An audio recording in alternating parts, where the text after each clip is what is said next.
Erev Torah B'tai. One of the big questions that we have in our times comes up all the time in all areas of halakha.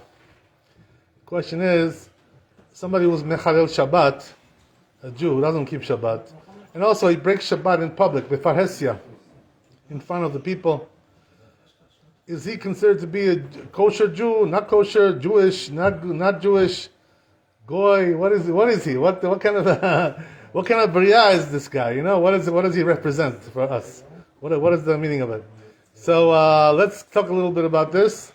A lot of things to discuss, really. You know, there's so many things you can discuss about this, but the first thing you will find is that the Chazal say, you know, whether you find in the Rambam, Shulchan Aruch, in all the books like this, you know, it's written that mechalel Shabbat befarhesia,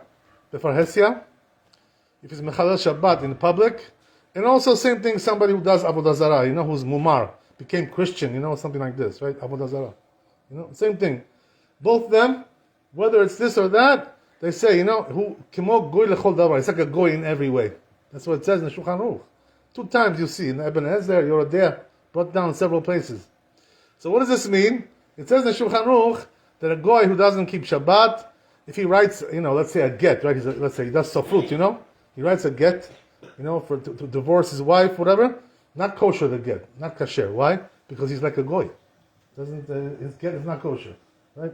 Same thing also, obviously, if he's going to write, you know, mezuzah, or sefer Torah, it's not kasher, it's not kosher. It's like a goy wrote it, you know. So it's not kasher. You can't use the sefer Torah. You can't use the mezuzah like this. All kinds of things like this. It talks about this in the halakha. So the truth is, you know, that why? What's the reason for this? Because, you know, they say, the Chazal, something very strong. They say that a person who doesn't believe in Shabbat, doesn't keep Shabbat, he doesn't, what does that mean? He doesn't believe that Kadosh Baruch Hu created the world in 6 days, 7th day he rested. You know, this is the basis of creation. He doesn't believe in any of these things. So he's like a goy, you know, he's living like a goy. In the Kabbalah also talks about these things, you know. The Rav Chaim Vital, he talks about this in his book. He says there that Sharei Kedusha, it's called, this book, Sharei Kedusha. He says over there that a person who's mechalel Shabbat, you know, also Avodah Avodah Zarah, same thing. His whole neshama, you know, we have, you know, that we have 248 limbs, Ramach Evarim, in our body, right? That's what the Chazal say. So each one corresponds to one mitzvat aseh, because there's also Ramach mitzvat aseh in the Torah, right? Each limb corresponds to one mitzvah. So the thing is, you know, that when a person doesn't keep Shabbat, it's like all the evarim, all the mitzvot, that he has nothing at all. He doesn't get nourished from the koach of kedusha. He gets from the tumah, side of tumah, like a goy. This is what happens when a person is mechalel Shabbat.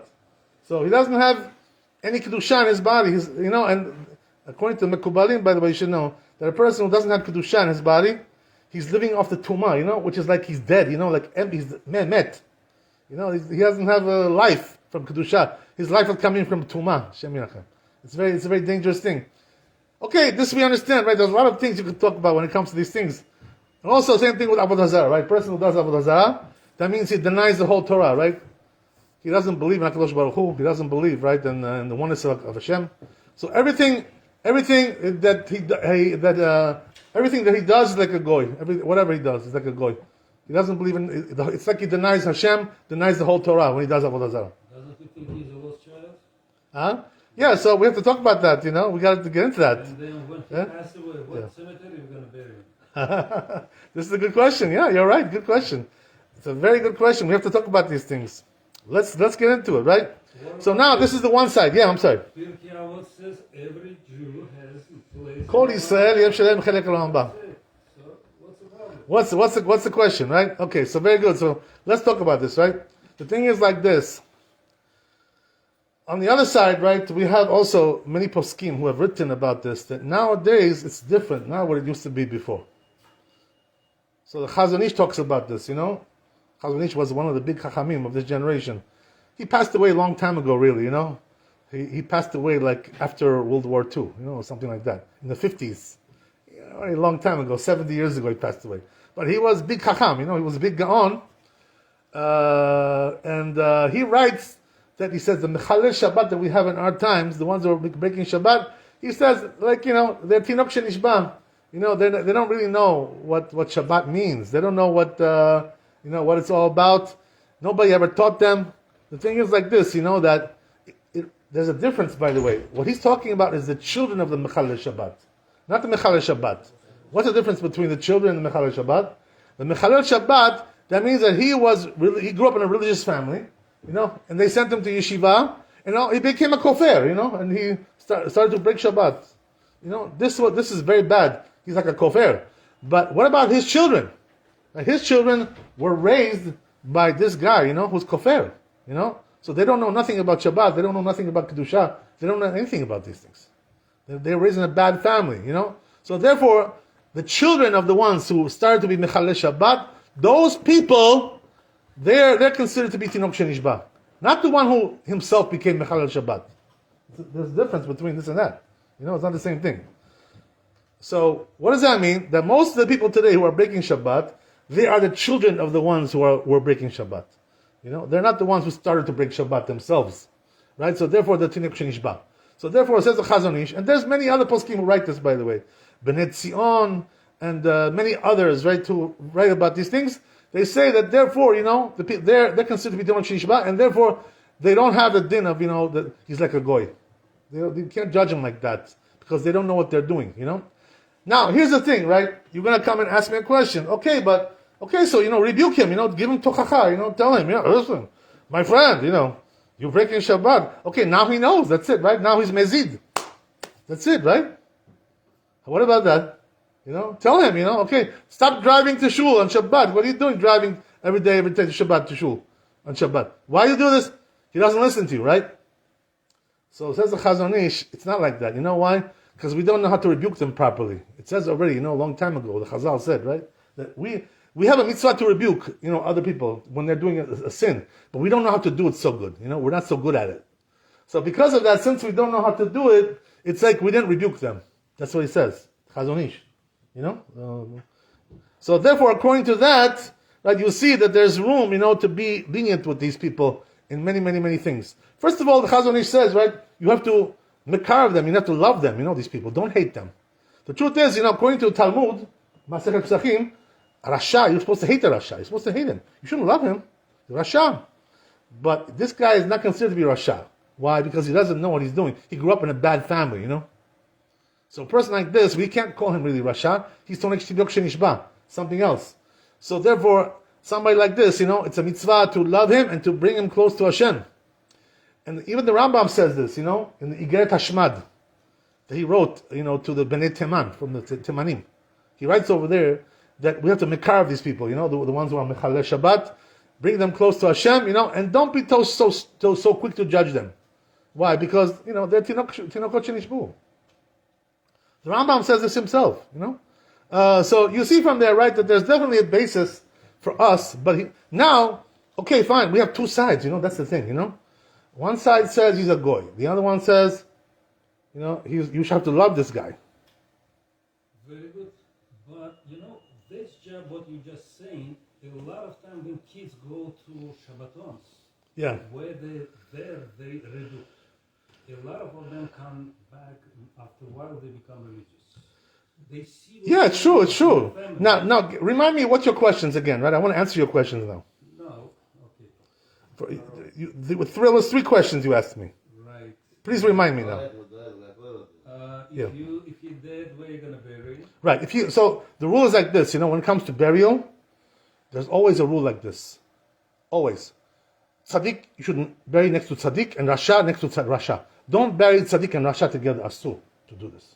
You have to always remember that. If a person was Tzaddik, Talmid Chacham, Tzaddik, Hasid, this kind of person, he was Kadosh. You shouldn't put him next to somebody, who was driving on Shabbat. Asur to do this. Asur. So you can bury him in the Jewish cemetery, but different area, different place, not the same place, They shouldn't be neighbors, This one is 8G and this one is 8C, right? Together. We don't want that. Too close, You know why that is, by the way? What's the reason why? What do we care, to bury them together? Because they say, that the tzaddik, it bothers him, this Rasha is next to him. It bothers his kedusha. It takes away his kedusha. It's a tumah for him. He doesn't want to feel that tzaddik. Even in the kever. The way they sell the place, if he bought them next to future Rabbi. So right, so the beta klarot, they shouldn't allow that, to buy, to buy next to him. They should tell him, you're gonna be right in area D, right? This guy's gonna be in area B, right? Not the same area. That's the way it has to be. Who sells? They don't know. I'm sorry? Who sells that? They don't know who. They have to try, they have to try, to find out, ask them, what kind of person are we talking about? Who is this guy, right? Who is okay? Yeah, I'm sorry. You had another question also. I wanted to. You remember what the other question was? Yeah. Pirkei Avot says. Right, Pirkei Avot. Right, so the Chazal will tell you when it says Kol Yisrael, it means the one who behaves like Yisrael. But this guy's behaving like a goy. He's not included in that. This is the answer to your question. You understand? He's not Israel. If his parents are Jews, he is a Jew. Right, but the Shulchan Aruch says, right, if he Mechalel Shabbat, he's like a goy. He lost his Judaism. He lost it. He can do teshuvah. His action Yeah. may be goy, Yeah. He now becomes his whole body. That's what I told you according to Kabbalah. You understand? His whole body is like a goy now, working on Tumah, not on Kedusha. He's not connected to Kedusha anymore. Finished. It's finished with him. He's done. You understand? Until he does teshuvah. Okay, if you have another question, let me know. I think you had also another question. It was good questions. Yeah, Mechila. A Jew which has tattoo, we thought to put them in the grave. Good question. Good one. Okay, we're not really talking about this, but I'm going to answer you since you asked me, The truth is, I have to tell you that there's two different minhagim regarding tattoos, The Ashkenazim are very machmir about tattoos, But the thing is that they're the ones who are running the Chevra Kedisha over here, We're not running it. So therefore, what they do, the Ashkenazim, is that they insist that before you bury him, you have to remove the tattoo. There's ways to remove it. So what they do is they remove it before they bury him. This is what they do. But the truth is, according to Sephardi custom, there's no need to remove it. You know why that is? Because according to the Rif and the Rambam, with the Sephardi rabbis, understand? The sin is on the person that's doing the tattoo, not the one. Here's the thing. I'll tell you even more. Right? According to Rif and Rambam, there's no prohibition, there's no isur to make a tattoo, only if it's for Avodah Zarah. According to Rif and Rambam. But if it's just, for beauty, for noi, there's no isur, according to Rif and Rambam. So that's why we're not so makpid, But the truth is, we're makpid. Lechatchila, we don't do it. You know what I mean? We tell them not to do it. But there's no isur to bury somebody, just because he has a tattoo. Chas v'shalom. But the Ashkenazim are machmir about that, So if you're going to Ashkenazim, Chevra Kedisha, you're going to have a problem maybe with them, You have to speak with them, about this whole thing. Whatever it is, right? They may want to remove it, or whatever, which is okay, It's okay to remove it, I mean, what can you do, There are ways to remove tattoos. They have techniques to do that. Whatever, Hashem should help us. What can we do, right? That's the thing. Okay, that's a different story. But anyway, right? Now getting back to a lot of things. So this has a lot of nafkamina, The biggest question we have today is, should we count them in a minyan? Somebody who's mechalel Shabbat before Hetzia. So the truth is, as we said, right, we have two opinions going on here, According to this opinion, you shouldn't count him, he's like a goy. According to this opinion, no, he's like Tinok Shenishba, you should count him, So therefore we say, to